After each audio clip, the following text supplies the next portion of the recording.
झाड़ू उठाया, दिल्ली को बदला। अब बड़े पर्दे पर आने वाला है एक ऐसा किरदार जिसने सिस्टम से नहीं, सीधे सिस्टम को चुनौती दी।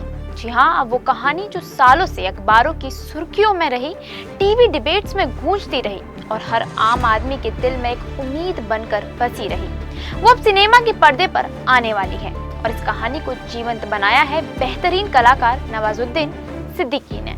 साल 2025 की सबसे बहुप्रतीक्षित और चौंकाने वाली फिल्म अरविंद केजरीवाल का ट्रेलर अब सामने आ चुका है और आते ही इसने सोशल मीडिया, न्यूज चैनल्स और यहाँ तक कि संसद में भी हलचल मचा दी है।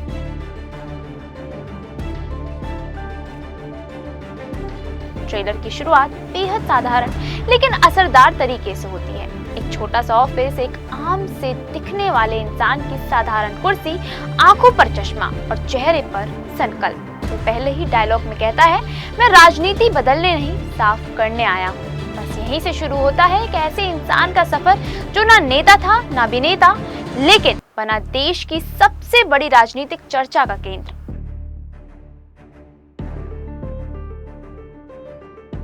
ट्रेलर में दिखाए गए वो ऐतिहासिक पल दिल को छू जाते हैं।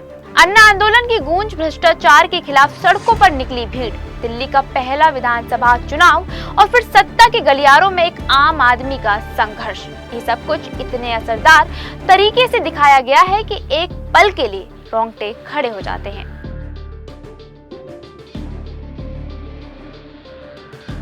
नवाजुद्दीन सिद्दीकी इस रोल में कुछ अलग ही नजर आए। उनका हाव भाव, बोलने का अंदाज, चलने का तरीका, यहाँ तक कि जनता से बात करने का तरीका, सब कुछ हूबहू अरविंद केजरीवाल जैसा लगता है। कई सीन्स में ऐसा लगता है कि आप कोई डॉक्यूमेंट्री नहीं बल्कि असली घटनाओं की लाइव रिकॉर्डिंग देख रहे हो। जब वो कहते हैं, मुझे गाली दो और जनता से गद्दारी मत करना, जो कि सीधा दिल में उतर जाता है।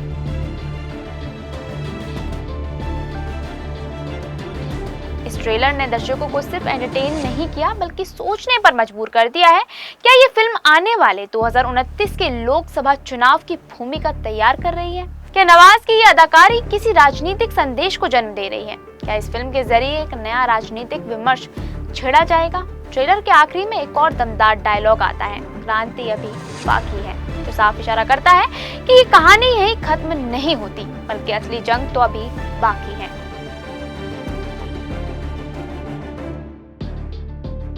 तो दोस्तों, अब सवाल आपसे है, क्या आप तैयार हैं एक आम आदमी की असाधारण कहानी को बड़े पर्दे पर देखने के लिए? क्या आपको लगता है कि ये फिल्म अरविंद केजरीवाल की असली सोच को दर्शाएगी या ये सिर्फ एक स्क्रिप्टेड ड्रामा होगा? क्या नवाज इस भूमिका में पूरी तरह खरे उतरते हैं?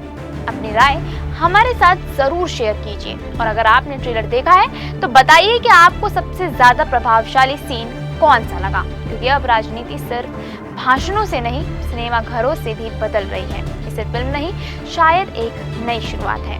ऐसे ही और भी वीडियोस को देखने के लिए फॉलो और सब्सक्राइब करें इंस्टा फीड को।